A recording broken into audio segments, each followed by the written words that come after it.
got a story to tell. I've been talking about what's happening in my life this week. It's been a hell of a week because I got fired last week. It's a new kind of firing. I get to stay on and help train the next person, but this makes me think a lot about my career and the kinds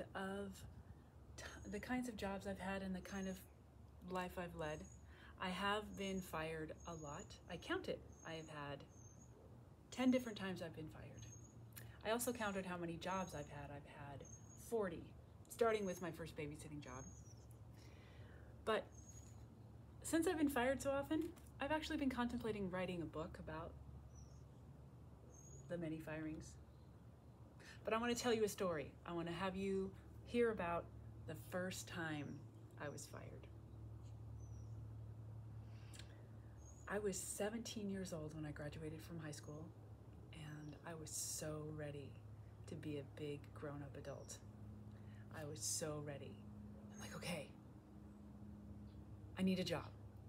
I've graduated from high school, which is a whole other story, but I graduated from high school and I'm an adult now. I am a grown-up adult. I was only 17, so I wasn't legally, but I'm an adult and I'm gonna have to be serious about this. I need to get a job in the summer, or a job right now, but you know what? I shouldn't think of it as a summer job. This is gonna be how it is for the rest of my life. I'm gonna work for the rest of my life.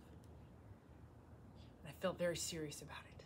So I had worked at McDonald's the summer before, so I thought, okay, I'll go back to McDonald's and see if they'll hire me. And the manager there, she said, are you gonna work more than just the summer? Is this just a summer thing? And I felt the shame. I felt her accusation. I thought, oh, maybe I'm not serious. They don't want me. And I was nervous. And someone I knew, a friend said, hey, my friend's brother works at Wendy's. They're hiring. You could go there. I'm like, okay, I'll go there. So I applied at Wendy's, got a job at Wendy's. Awesome. I have a job. I'm a grown-up adult. I'm going to work for the rest of my life, and I'm going to go, this is going to be great. Now, Wendy's was not as organized as McDonald's. McDonald's has amazing training. They have, at the time, they had VHS videos you could watch about how to cook the fries and how to pull, that's what it's called, pull the shake and get the sodas. It's all this training. I knew exactly what to do. I felt very confident I could do this all. I could work hard. Wendy's didn't have that. Wendy's had a lot of other people that worked there that were so scary to me. They were so scary. First of all, there was that brother. He was cute. He worked the grill, and so I couldn't talk to him. He was cute. Ugh. I felt like I was supposed to know him because he knew my friend of my friend, but I didn't know him at all, so I was really terrified. I was very scared to talk to him. Okay, fine. And then there were the other girls. It was always the girls who worked the counter, right? And I would try to figure out what was going on, but it wasn't written down. They're like, you just do this, and then you add the pickles, and then there you go. I'm like, where's it written down? It wasn't written down. Anyway, so in the break room, I'm talking to the other girls at the counter, and I'm 17. I'm a young 17. And those girls would talk about their boyfriends. I did not know what to say. I did not have anything to say to these women. I think they might have been 19, which felt so much older than me. And they're like, oh, and I do this, and I talk. I'm like, I had nothing to say to them. They were so scared. They were nice. They weren't trying to be mean, but I could not live in the world that they lived in, the world of 19, way too big, right? So the one girl just says, oh my gosh, my boyfriend's so cute. He's so amazing. I wonder what's wrong with him because he gets me nice things, and he was older. Okay. So one time I was going out with my mother, and we happened to stop at the bank. It's a small town, right? So we stop at the bank, and there is my coworker with her boyfriend, who was a guy that was related to one of the people from church. He came to church sometimes.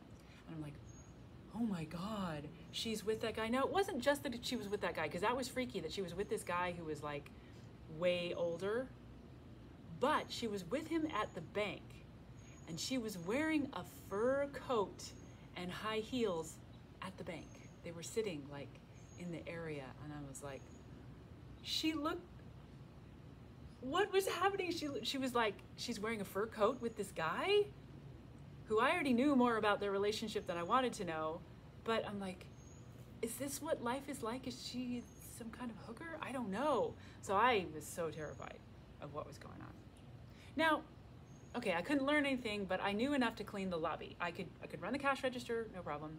And then I could, clean the lobby, put the trash away. That I knew from working at McDonald's, but I didn't feel like I was doing a very good job. Things were progressing, and I'm like, I'm not good at this. I don't know what I'm doing. So I decided to talk to my dad. Well, I talked to my parents. Mom, I don't know. I don't think I'm doing very well. I'm not good at my job. I'm not sure what to do. It's not like McDonald's. I understand what to do at McDonald's. No.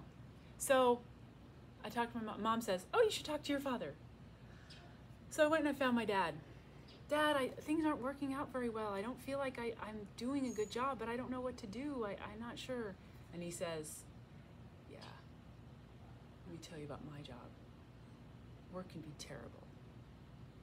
So he tells me that he can't get help from his coworkers and that he hates his job, and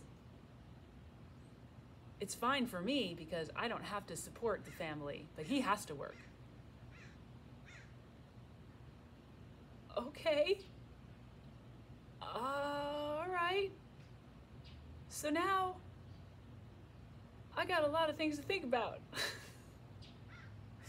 My 17-year-old grown-up adult mind is blown. There we are. I gotta make this job work. I gotta make it happen. What am I gonna do? So I decided I'm gonna talk to the manager. I'm gonna talk to her, and I'm gonna tell, clearly I can't get help from my family, but I'm gonna talk to her and ask her, like, hey, I need some extra help. I need to get some training. I understand it's not working out very well. I understand I need to get better at this. So I'm gonna ask her if she could take some time and help me out. So the next day, I gird up my courage and I go talk to that manager in her Wendy's office, manager office. There's these offices at fast food restaurants that are full of like binders, and they're small, and they're just in this like dark corner. And I'm like, okay, I know I'm not doing very well, but I want to do better. Can you give me some extra time? She kind of listens, and she's like, see what I can do. I'm like, okay. And I had done it. I'd done it. I had the courage. I went and I talked to her, and I was very proud of myself. I'm like, all right. So I went and I did my work. I worked my shift, and that was great. I'm like, okay, things are gonna get better. I talked to her. Things are gonna work out. So then I have my break. On my break, she calls me into her office, and I think, okay, maybe we're gonna talk about, what I discussed. And she said,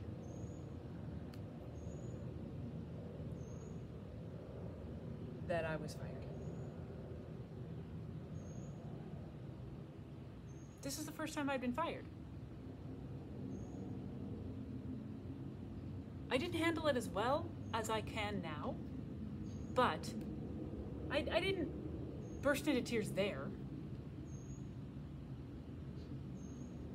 But this was it. I was supposed to be grown up and responsible for things, and I had been fired. So I went and got my things, and I went to the phone booth on the corner because I had to call for a ride home. I called my mom, and I was sobbing. I'm sobbing in the phone booth. I'm sobbing that, Mom, I was fired. I talked to her, but it didn't work out, and I don't. I was fired from my first job out of high school. I wasn't. I couldn't keep that job. And it took her a minute, but she came to get me. that was my first firing. Right then, right then.